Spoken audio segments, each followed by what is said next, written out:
se Bueno, llamaba. Francisco Calderón Hernández, veterano periodista de San Francisco de Macorís. ¿Cómo son los inicios como periodista de Francisco Calderón Hernández? Bueno, en el periodismo yo me inicié allá por el 1971, Sí. reportando esporádicamente para un noticiario que había en Santo Domingo que se llamaba Radio Noticias, Y de la entonces ya emisora HIN. entrando como al noticiario 1070. Sí, primero no había noticiario, lo que había era un segmento como de media hora al día, por la mañana temprano a las 6, del locutor Amado Vázquez del Orbe, que se llamaba Nuestros Periódicos, donde él daba lectura a informaciones de los distintos medios de comunicación del país. El periódico en ese tiempo, El Sol, El Caribe, Última Hora, que ya han desaparecido muchos de ellos, Listín Diario, que todavía existe. Y posteriormente surgió la idea nuestra de hablar con el propietario de la emisora con la finalidad de crear un noticiero. Usted fundó Noticiario 1070. Prácticamente, pero en sí, a cargo de Amado Vázquez del Orbe, fue que tuvo como buen locutor noticioso, fue que tuvo ¿cómo te diría?, la valentía de enfrascarse en ese proyecto, porque la carga económica le competía a él y el pago de más locutores Las secciones que también. tiene Noticiario 1070, incluyendo la alarma, ¿son creación suya? Sí, señor. Esa sección yo era control en IBI Radio, cuando en la frecuencia modulada, que ahora es la H, antes lo que colocaba era música instrumental. Y buscando una idea para que no se interrumpiera una programación o una locución cuando la móvil estaba en la calle, se creó esa musiquita se llama La Marcha de Zacatecas, de Juan Torres, me recuerdo yo Sí. como ahora, en una revolución que ya no existe en esos discos de pasta que venían antes, de vinil, Sí. que le daba más rapidez a la música original. Pero esa música trajo muchos inconvenientes, porque estábamos, recuerda, en los 12 años de la dictadura de Joaquín Balaguer. Y cada vez que había un movimiento oligario en San Francisco de Macorís, y Radio hacía numerosos reportes de los incidentes, de los abusos que cometían los militares y los policías en las calles. Y esa musiquita, los jefes militares de esa época entendían que agitaba a la población y presionaban al dueño de la emisora para que la suprimiera. Muchacho se portó con una valentía extraordinaria. ¿Quiénes los No periodistas cedía. que lo acompañaron en ese tiempo? Estuvimos yo, Adolfo Tavares, Cruz Castro, Sí. que murió, Luis Fabio Goris, también fallecido, y posteriormente entraron otros con el paso de los años, pero hubo varias etapas que el noticiero desaparecía por razones económicas, otras veces ¿Cuándo entra Ricardo Rojas? ¿Cuándo entra Ricardo Rojas? Ricardo Rojas entra un promedio en el año de 1975 aproximadamente, cuando se requería una persona que realizara los editoriales en el noticiario. Y en ese entonces la idea era de Ricardo Rojas, que como todo el mundo sabe es escritor, poeta, porque ya sí, murió, sí, sí. una prosa en poesía, y esos editoriales llamaban mucho la atención, y esa fue la idea de buscarlo específicamente para los editoriales.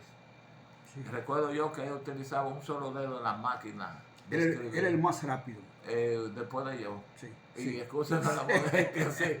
No, Sí. ¿tú te recuerdas Sí, cuando yo trabajábamos recuerdo juntos? la La velocidad. rapidez que esa maquinita, muy distinta ahora a la ¿Y computadora. Pedro Fernández, cuándo inició? Pedro Fernández era locutor, él trabajaba en Radio Progreso. Esa fue su primera acción, su primer oficio. De Pedro Fernández, claro. Sí. Pedro Fernández entró aproximadamente en ese mismo tiempo. Antonio María entró luego. Entró luego, sí. Lo buscamos porque había una sección en el noticiero que se llamaba La Entrevista de Hoy, para la realización de esa entrevista. pero generalmente el noticiero se abastecía de recortes de periódicos y las noticias locales, que esas las redactábamos nosotros. El departamento de prensa cuando inició estaba en el mismo estudio de noticias donde están los locutores que ven. Por otra parte, Ahí había una maquinita o dos, y después con el paso de los años se habilitó una oficina para la redacción. el gobierno de doctor Balaguer en los 12 años hubo periodistas que fueron combativos. Podía mencionar varios, claro, incluyéndose usted. Otro Bueno, está Luis Fabio Boris, sí, que tuvo que abandonar varias veces a San Francisco de Macorís. Él escribía para el periódico Nacional, muy combativo, denuncias reales que no eran inventos. Altagracia Paulino. Altagracia Paulino, que precisamente hoy me llamó que venía para San Francisco, que ella abandonó a San Francisco de Macorís por varios días porque había un coronel apellido Paulino Reyes de León que dijo que daba una recompensa por la cabeza de ella, por el simple y grave delito de que publicó una matanza que hicieron los policías en el Sánchez Dominguito Paulino también. Domingo de Jesús. Domingo de Jesús. Paulino no, sí. Domingo de Jesús. Más o menos era más conservador, pero con el paso de los años se retiró para Villa Altagracia. Diego del Valle también y Eduardo Guzmán hicieron su trabajo. Diego del Valle era locutor de noticiario. Sí. Eduardo Guzmán tenía un espacio antes del noticiero que se llamaba Notimúsica 1070, de 6 de la tarde en adelante, que ahí fue que comenzamos a redactar algunas noticias con muchísimas faltas ortográficas, pues apenas estábamos en 7º curso, y posteriormente surgió el noticiario. Usted fue herido de bala, en una historia fue cerca del estómago. Sí, por eso fue mucho antes de surgir sí. El noticiario, sí, eso fue en marzo. De las cabezas calientes. Prácticamente todo aquel que era opositor al régimen dictatorial de Joaquín Balaguer era enemigo del gobierno. Sí.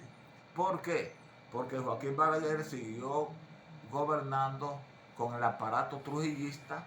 Él fue la continuación del trujillismo en nuestro país. Todos esos militares, Pérez y Pérez, prácticamente eran los mismos militares que acompañaron a Trujillo, y él continuó con esa persona. Usted sabe que Pérez y Pérez fue el ideólogo y jefe de la banda colorada. Usted se le conoce como un destacado abogado de San Francisco de Macorís. ¿Usted sigue el periodismo? ¿Qué tiempo tiene en el periodismo? Bueno, a partir del 71 computa un promedio de 52 años. Lo sigue ejerciendo. Continúa, sí, pero ya no como de lleno como antes, porque el derecho me absuelve mucho tiempo, pero ya como un sacerdocio. Sí. Y nunca ha primado el interés económico en el ejercicio periodístico. Aquí todo el mundo habla de que hay medios periodistas, de que se corrompen, y eso está en todas las profesiones. Está en todas las profesiones, y prácticamente en ese tiempo había un ejercicio, entendemos, más pulcro. La gente iba, los periodistas iban directamente al lugar donde estaba el mal, lo denunciaba, ateniéndose a la consecuencia. Si hiciéramos un símil de ese tiempo, ahora, ¿cómo evalúa el periodismo actualmente? Bueno, ha habido muchos avances. La tecnología, el internet, ha cambiado, ha sustituido muchas cosas. Esa máquina de escribir pesada que ya no se usa. Antes ya no se usa. Entonces se recuerda cuando estábamos, que yo dirigía el noticiero de la emisora de Pedro Fernández. Bueno, la Super 50 que nosotros estábamos ahí. Esa maquinita, teníamos muchas máquinas. Y ese noticiero que yo dirigía en la emisora, en la Super, fue el primero en San Francisco de Macorís en sustituir los recortes de periódicos. Todas las noticias que ahí se leían eran redactadas. Eso lo recuerdo yo, porque yo era parte del equipo. Ese fue el primer noticiero de esa categoría que se realizó aquí. Lamentablemente no pudo continuar, siempre por razones económicas. Finalmente, Francisco Calderón, un mensaje para la nueva generación de periodistas. Bueno, que siempre estudien, lean, pero sobre todo que preserven los principios éticos y morales. Sobre todo, eso es fundamental para la credibilidad y para un ejercicio digno. Si tuviera que mencionar 5 periodistas actuales de los sobresalientes, ¿con quién usted se quedaría?